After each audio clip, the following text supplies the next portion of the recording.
So thank you for that. That keyed this up really nicely. I think there's a lot of families here in the audience, and a lot of them manage legacy capital. And one of the things we do as managers of legacy capital is make sure there's enough for the next generation, right? That's one of the key things we do. So how do you talk to legacy families that investing in this plan, which is amazing, how do you talk to them, this is a good idea, this is important? So I'd say this, that my assumption is that there might be some legacy capital, but each individual here is looking for returns to grow that capital and to deploy it. And the returns people expect are, of course, financial returns, but also returns on natural capital and social capital and human capital. So I think there is a transition from thinking it's only about financial capital to every other form of capital, which doesn't mean you can't make the financial return. From the money that we think, the $125 trillion, about 50% of that can be invested normally for profit. Another 50% requires policies to change in countries so that the risk level is much lower so you can invest. If you take the whole $125 trillion and it was invested 50% of it profitably, 50% semi-profitably, it would create the largest investment boom in human history. And I think in this room, as I've met more and more people, so many industries, almost every industry is represented here. So there are people here with potentially the business background, the vision, the access to really make a difference. So I think I talked to them about their own vision based on this generation and what they wish to see happen with the capital. Fair enough. And Princess, you and I have been talking about Prana City. I think everybody in the room has talked about AI. How's that going to impact our lives? How is it going to all come together with all this? Can you talk about that a little bit? I can. I certainly can, Wendy. But before I do, I think it's only right, and my heart will only be happy if I go through a pattern of progression. So first and foremost, how did Prana City come to be? It came to be because of Wendy Craft. Number one, it was Wendy who opened a different perspective in a world, or allowed me to access a certain world which brought us to this stage. From Wendy came James Madison France, who unfortunately left us earlier this year. He was an incredible human being. And from James came Sergio, our very dear Sergio, right over there. May I please request you to come up on stage? Thank you. Would you like to sit down or stand? No. Come on up. So I know he's got lots of brothers and sisters in this room. I've heard him call pretty much most of his very near and dear ones brothers, but I'm his twin, okay? So I'm winning this. You can decide who's the prettier one later. So Sergio brought me to UNGA last year, right this sport, did a panel prior to this, some other panels, and it was entirely an inspiration to derive from listening to him, hearing him talk, having conversations with him, and just brainstorming about how do we create a more pragmatic architecture for multilateralism, for policy making, for effective economic structures. And thank you.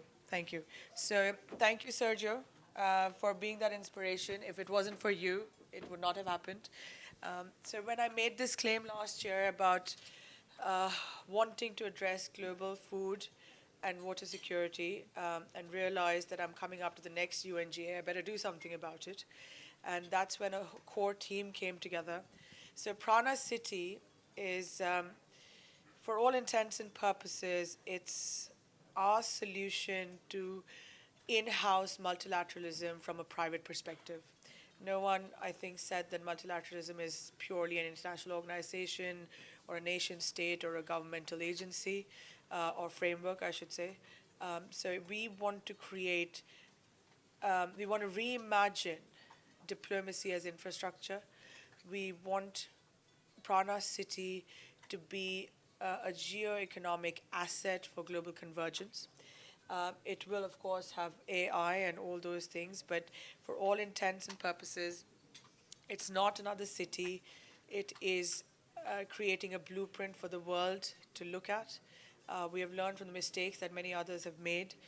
It's going to be a place for policy innovation, regulatory sandboxing, a test bed for these policies that are are going to be preemptively designed, looking at various factors, be it from a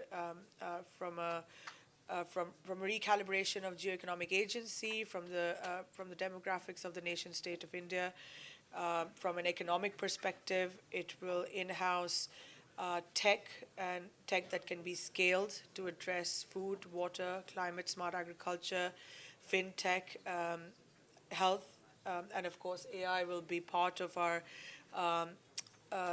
digital fort, which we would like to call it at the moment. Of course, we'll give it a better name later.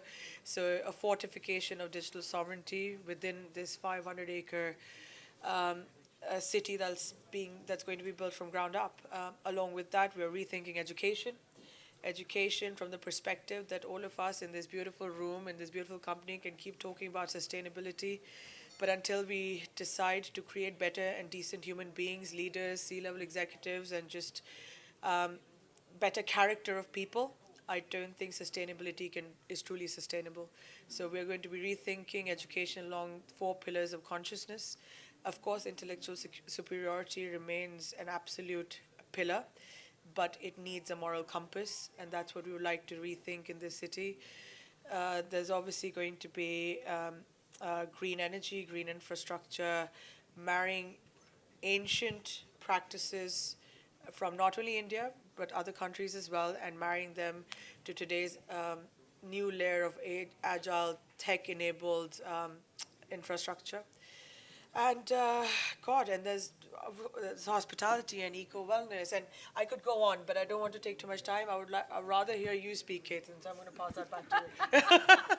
Wendy, I think both of us should have interviewed. Oh, man. So, Ketan, through Force for Good, through Pacific Capital, because we were just talking about this amazing city in India. India is a very big connection for you. Its story, its history, its people. So can you talk about that a little bit? Yeah, sure. So you can probably tell from the accent I'm British, and I grew up in London, but I was born in India, and my parents obviously come from India, and I did some of my schooling in India too. My grandfather marched on the Salt March for the freedom of India, and it became a story that infected all of us growing up as to what real human values are about and the price you might be willing to pay for freedom. So at core, the essence of what Force for Good is a belief that each of us, and in that, I take the view that it doesn't matter whether it's only good people or people you might consider to be bad people, but all of us have a spark in us that is something you could grow, and we're all a force for good. And we can be a very powerful force for good as we work together.